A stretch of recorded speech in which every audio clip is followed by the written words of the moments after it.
Halo teman-teman, jumpa lagi sama aku, Mister Nyeleneh. Kali ini aku mau bagi-bagi cerita lucu banget. Kejadian nyata sama tetanggaku sendiri.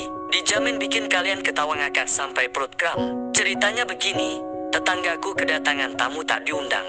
Bukan tamu biasa, tapi maling. Tapi ingat ya, ini bukan maling kaleng-kaleng, bukan maling pasar malam. Ini maling yang gayanya sok-sok jago banget.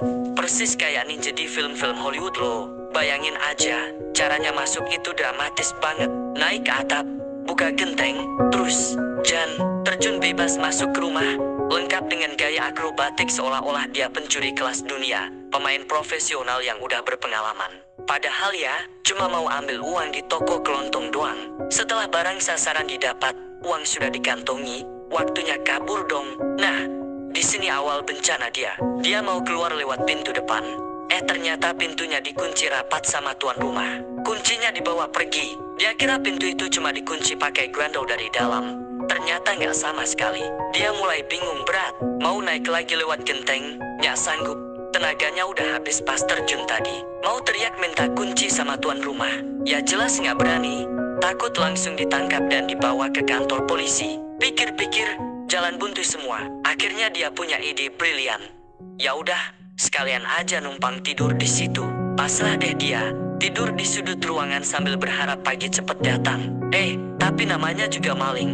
Malah bangunnya kesiangan parah. Pas mata melek, loh, ada tuan rumah udah berdiri di depannya sambil senyum-senyum. Alhasil malingnya dibangunin, terus diajak ngobrol akrab.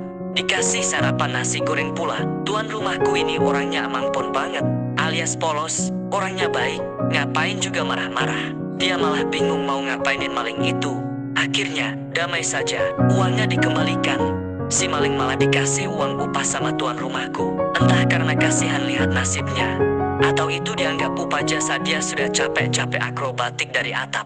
Kalian ngakak nggak sih lihat kelakuan dia? Kalau aku amati-amati nih, ini sebenarnya maling apa orang yang kemalaman ya? Pengen nginap tapi nggak punya uang buat bayar hotel. Atau mungkin dia sedang ikut audisi film ninja? Atau sekadar pengen viral dan terkenal lewat gaya khasnya itu. Sejarah kejadian ini berawal dari ambisi si maling yang ingin beraksi keren layaknya tokoh fiksi. Dia meniru gaya ninja yang terkenal lincah dan misterius. Masuk lewat jalan sulit supaya dianggap hebat. Tapi sayang sekali, strategi masuknya ajaib, tapi strategi keluarnya nol besar. Dia lupa kalau di dunia nyata, pintu itu ada yang dikunci dari luar dan kuncinya bisa dibawa pergi. Akibat terlalu fokus gaya-gayaan, dia lupa hal paling dasar, jalan pulang. Akhirnya, aksi keren berubah jadi drama komedi kehidupan. Dari pencuri berubah jadi tamu tak diundang yang kena nasib sial tapi beruntung karena ketemu tuan rumah baik hati. Analogi paling lucu. Kalian tahu nggak sih, kelakuan maling ini persis kayak kucing yang naik pohon. Pas naik ke atas pohon, gayanya berani banget, sombong, lincah, seolah dia penguasa hutan. Berani banget manjat tinggi-tinggi. Tapi pas sudah di atas, mau turun dia nggak sanggup. Takut jatuh, bingung cari jalan pulang. Akhirnya cuma bisa dia mematung di atas pohon sambil nunggu ada orang yang tolongin atau nunggu ada keajaiban biar dia bisa turun selamat. Bedanya kucingnya mau minta tolong, si maling ini malah tidur sambil nunggu pagi. Atau ibarat orang yang nonton film aksen kebanyakan, otaknya udah kebayang kalau semua pintu itu bisa dibuka pakai jurus. Kalau melompat dari atap itu bakal mendarat mulus, dan kalau ketahuan bakal kabur dengan gaya keren. Padahal kenyataannya cuma bikin diri sendiri susah.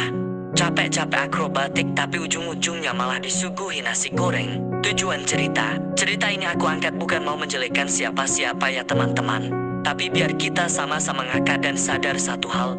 Jangan terlalu banyak gaya kalau kemampuan belum sebanding. Terus juga mengingatkan, kalau mau berbuat jahat sekalipun, gak bakal mulus jalannya. Kalau niatnya udah salah, hasilnya pasti bakal kacau dan bikin malu sendiri kayak si maling ini. Selain itu, kita juga bisa belajar dari tuan rumah. Kadang kebaikan dan kesabaran itu bisa menyelesaikan masalah dengan cara yang paling unik dan damai. Kesimpulan, dari kisah ninja gagal ini, kita ambil pelajaran ya. Hidup itu jangan kebanyakan drama dan gaya-gayaan. Semakin kita memaksakan diri terlihat hebat, seringkali semakin konyol hasilnya kalau nggak dipikirkan matang-matang. Si maling mau jadi ninja, akhirnya jadi tamu yang disuruh sarapan. Mau bawa pulang uang, malah dikasih uang saku pulang. Rugi besar. Dan ingat ya pemirsa, Hidup cuma numpang tawa. Dunia ini cuma sementara. Kita cuma mampir sebentar. Daripada pusing mikirin hal rumit atau mau berbuat jahat, mending kita saling ngakak, saling bikin senyum. Biar hidup rasanya lebih enteng dan bahagia. Nah, menurut kalian gimana? Lucu nggak kelakuan si maling ninja ini? Coba tulis di kolom komentar ya. Kira-kira kalau kalian jadi tuan rumah, bakal kalian apain si maling yang sok jago ini? Jangan lupa tekan tombol like kalau kalian terhibur, komen pendapat kalian, dan subscribe.